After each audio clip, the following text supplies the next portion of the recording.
तो राजा बेधर दिल फोर के गा ए राजा बालकदा तो राजा बेधर दिल फोर के गा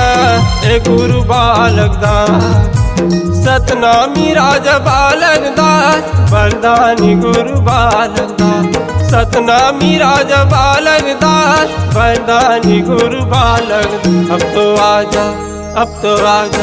अब तो आजा बेधर दिल फोर के गया ए राजा बालकदा अब तो आजा बेधर दिल फोर के गया ए गुरु बालकदा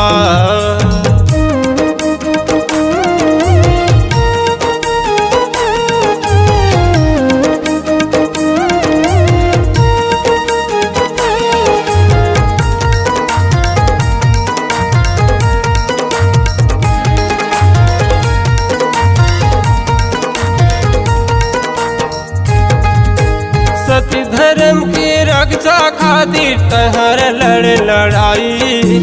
संगमा तोरे बाहु गिरे सरहायौ जोधाई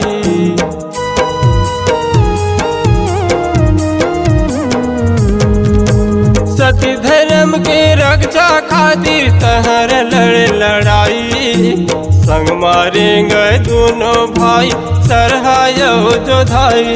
बोला तुमरा तो मैं है आज का कोनो कतिल आजा आजा अब तो आजा बेधर दिल फोर के गया ए राजा बालकदा अब तो आजा बेधर दिल फोर के गया ए गुरु बालकदा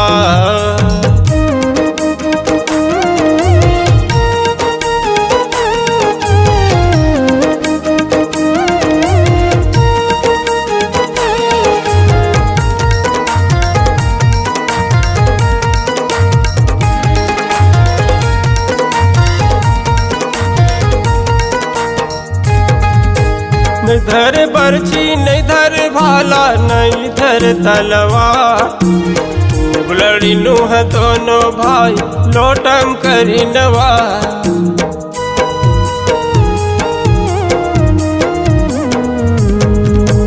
नहीं धर बरछी नहीं धर भाला नहीं धर तलवार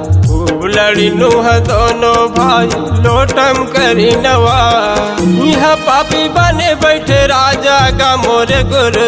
आजा आजा अब तो आजा बेधर दिल फोर के गया ए राजा बालकदा अब तो आजा बेधर दिल फोर के गया ए गुरु बालकदा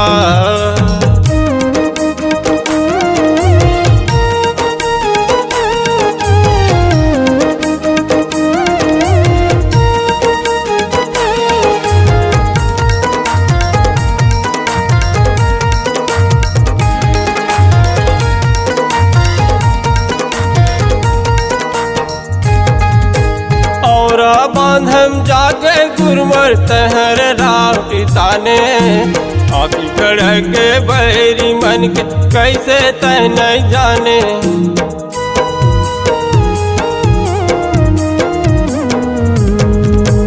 और बांधम जागे गुरमर तहर रावटी ताने आखी खड़ के बैरी मन के कैसे तय नहीं जाने तोरे पर के जरूरत आज का धरती फोर के आजा आजा अब तो आजा बेधर दिल फोर के गया ए राजा बालकदा अब तो आजा बेधर दिल फोर के गया ए गुरु बालकदा अब तो आजा बेधर दिल फोर के गया ए राजा बालकदा अब तो आजा बेधर दिल फोर के गया ए गुरु बालकदा।